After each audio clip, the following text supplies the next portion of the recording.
안녕하세요. 크림빌 가족 여러분. 오늘 목요일 아침 매일 한 말씀으로 오늘 하루를 시작하는 모든 분들에게 하루하루 살아있음이 얼마나 귀하고 값지고 또 감사한 일인 줄을 깨닫고 오늘을 믿음으로 살아내는 그 힘으로 말미암아 우리의 인생을 이렇게 존귀하게 채워가실 수 있기를 간절히 기원합니다. 오늘은 저희가 시편 49편 말씀으로 오늘 하루를 시작하도록 하겠습니다. 시편 49편 말씀 제가 먼저 읽도록 하겠습니다. 뭇 백성들아 이를 들으라. 세상의 거민들아 모두 귀를 기울이라. 귀천 빈부를 막론하고 다 들을지어다. 내 입은 지혜를 말하겠고 내 마음은 명철을 작은 소리로 읊조리리로다. 내가 비유에 내 귀를 기울이고 수금으로 나의 오묘한 말을 풀리로다. 죄악이 나를 따라다니며 나를 애워싸는 환난의 날을 내가 어찌 두려워하랴. 자기의 재물을 의지하고 부유함을 자랑하는 자는 아무도 자기의 형제를 구원하지 못하며 그를 위한 속전을 하나님께 바치지도 못할 것은 그들의 생명을 속량하는 값이 너무 엄청나서 영원히 마련하지 못할 것임이니라. 그가 영원히 살아서 죽음을 보지 않을 것인가. 그러나 그는 지혜 있는 자도 죽고 어리석고 무지한 자도 함께 망하며 그들의 재물은 남에게 남겨두고 떠나는 것을 보게 되리로다. 그러나 그들의 속 생각에 그들의 집은 영원히 있고 그들의 거처는 대대에 이르리라 하여 그들의 토지를 자기 이름으로 부르도다. 사람은 존귀하나 장구하지 못함이여 멸망하는 짐승 같도다. 이것이 바로 어리석은 자들의 길이며 그들의 말을 기뻐하는 자들의 종말이로다. 그들은 양같이 수월에 두기로 작정되었으니 사망이 그들의 목자일 것이라. 정직한 자들이 아침에 그들을 다스리리니 그들의 아름다움은 소멸하고 수월이 그들의 거처가 되리라. 그러나 하나님은 나를 영접하시리니 이러므로 내 영혼을 스올의 권세에서 건져내리로다. 사람이 치부하여 그의 집에 영광이 더할 때에 너는 두려워하지 말지어다. 그가 죽음에 가져가는 것이 없고 그의 영광이 그를 따라 내려가지 못함이로다. 그가 비록 생시에 자기를 축하하며 스스로 좋게함으로 사람들에게 칭찬을 받을지라도 그들은 그들의 역대 조상들에게로 돌아가리니 영원히 빛을 보지 못하리로다. 존귀하나 깨닫지 못하는 사람은 멸망하는 짐승 같도다. 아멘. 오늘 읽은 시편 49편은 시편 2권에 등장하는 고라 자손들의 마지막 시입니다. 이스라엘 백성들은 이 시편 49편을 가까운 친척의 장례식에서 많이 이렇게 암송했다라고 합니다. 특히 시신을 앞에 두고서 이 시편을 이렇게 읊조리면서 물질을 목적으로 사는 것이 얼마나 이렇게 무상한지를 그것을 기억했다고 합니다. 그래서 오늘 시편 49편은 굉장히 철학적이기도 하고 또 우리 인생의 중요한 목적과 방향을 어디로 둬야 되는지 우리에게 보여주고 있습니다. 여러분은 그 헛똑똑이라는 말 이렇게 들어보셨나요? 헛똑똑이. 똑똑한 것 같은데 정작 중요한 문제 앞에서는 제대로 볼 줄 모르고 어리석게 행동하는 사람들을 가리킵니다. 정말 알아야 할 것은 모르면서 쓸데없이 잡다한 것들은 많이 아는 사람. 하나는 아는데 둘은 모르는 사람. 이런 사람들을 헛똑똑이라고 부릅니다. 우리 인생에서도 헛똑똑이들 참 많이 있습니다. 그들은 음식을 이렇게 먹어야 내 육신이 그 생명이 유지가 된다는 것은 잘 알지만 우리 영혼의 그 생명을 유지하기 위해서는 어떻게 해야 하는지를 모르는 그러한 사람들입니다.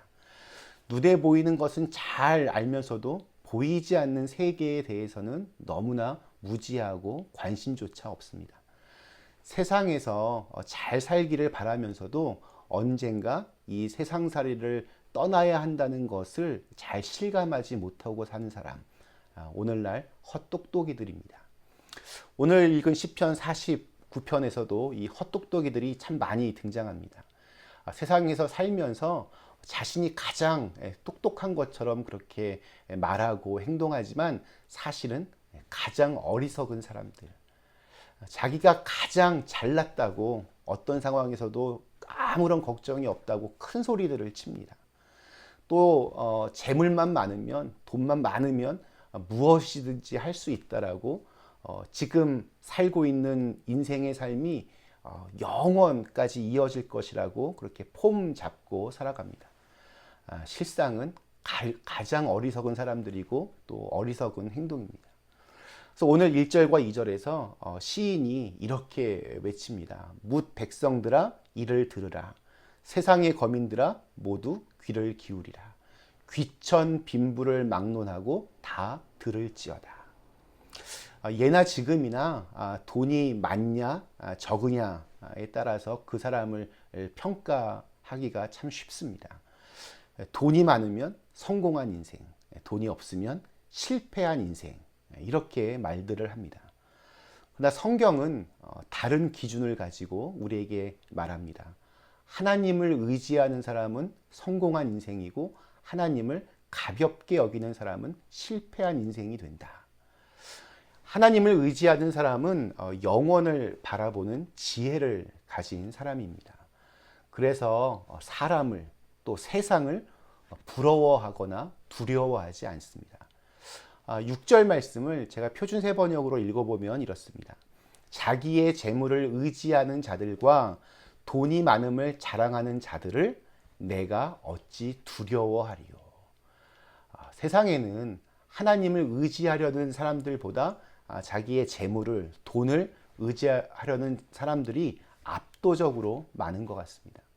그래서 어찌 보면 오늘 이 시편 49편에서 이 시인이 이렇게 소리 높여 진리의 소리, 지혜의 소리에 귀를 기울여야 된다라고 외치고 있는지도 모르겠습니다.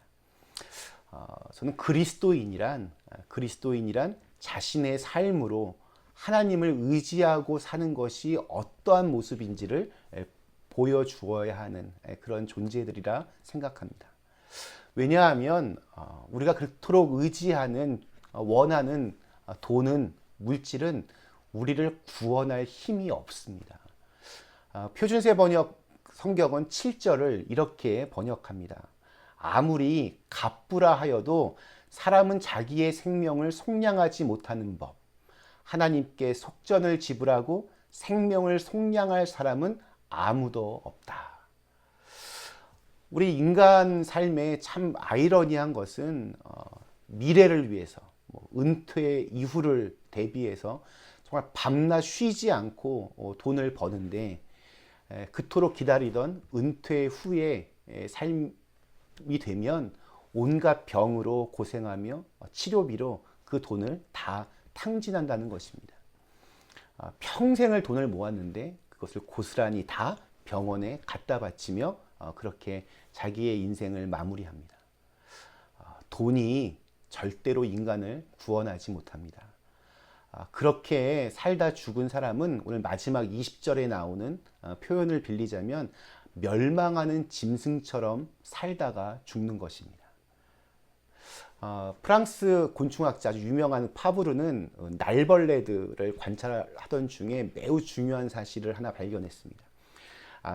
이 날파리들이 한 마리가 앞에서 이렇게 돌기 시작하면 다른 이 날벌레들이 방향도 이유도 없이 앞에서 날고 있는 그 벌레를 따라서 무턱대고 그냥 계속 빙빙 돈다는 것입니다. 빙빙 이렇게 돌고 있는 이 날벌레들은 눈앞에 먹을 것을 이렇게 줘도 거들떠 보지도 않고 계속 돌기만 합니다.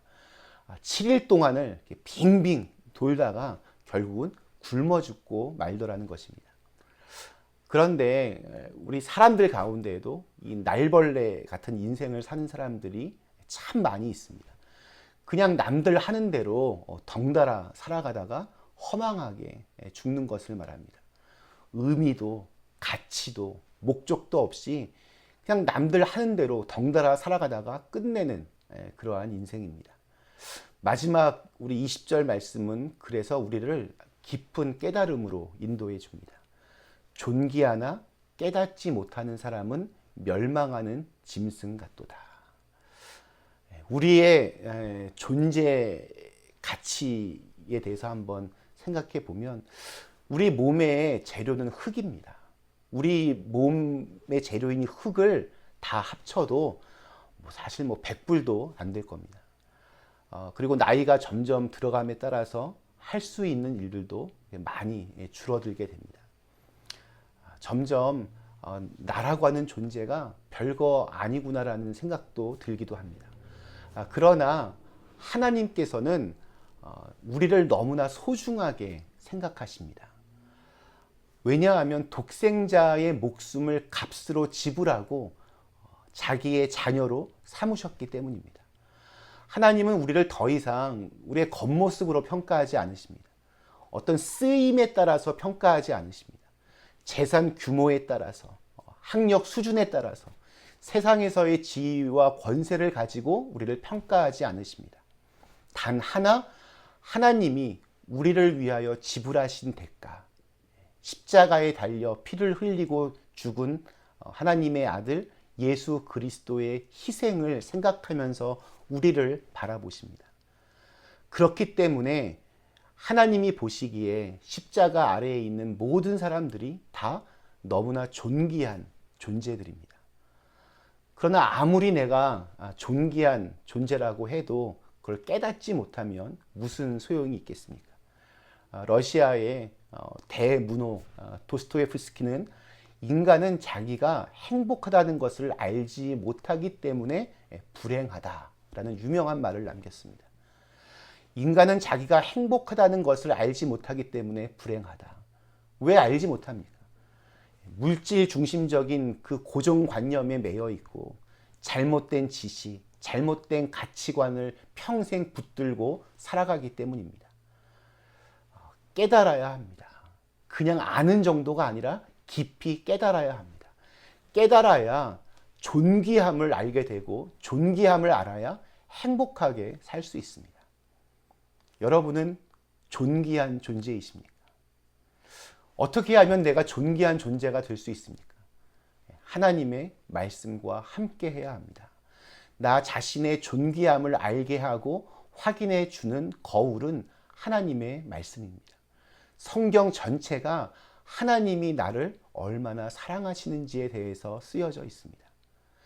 나에게 하나님이 너무나 소중한 분이시듯 하나님에게도 저와 여러분은 너무나 존귀한 존재들입니다. 돈이면 다 된다 굳게 믿는 이 참혹한 세상에서 하나님의 희망이 되는 존재로 인생에서 정말 중요한 것을 깨닫고 그것을 붙잡고 살아가는 오늘 하루가 되시기를 주님의 이름으로 간절히 축원합니다. 잠시 함께 기도하시겠습니다. 전능하신 하나님, 짧은 우리의 인생 헛된 것을 바라보며 그것을 쫓아가며 허망하게 우리의 인생을 마감하지 않게 하여 주시옵소서. 남들 살아가는 대로 덩달아 그렇게 정말 비본질적인 것들에 우리의 마음을 빼앗기고 살아가지 않게 하여 주시옵소서. 하나님 의지하며 정말 내 인생에서 무엇이 중요한지를 깨닫고 그것을 붙잡고 살아갈 수 있는 오늘 하루가 되게 하여 주시옵소서. 예수님의 이름으로 간절히 기도드리옵나이다. 아멘.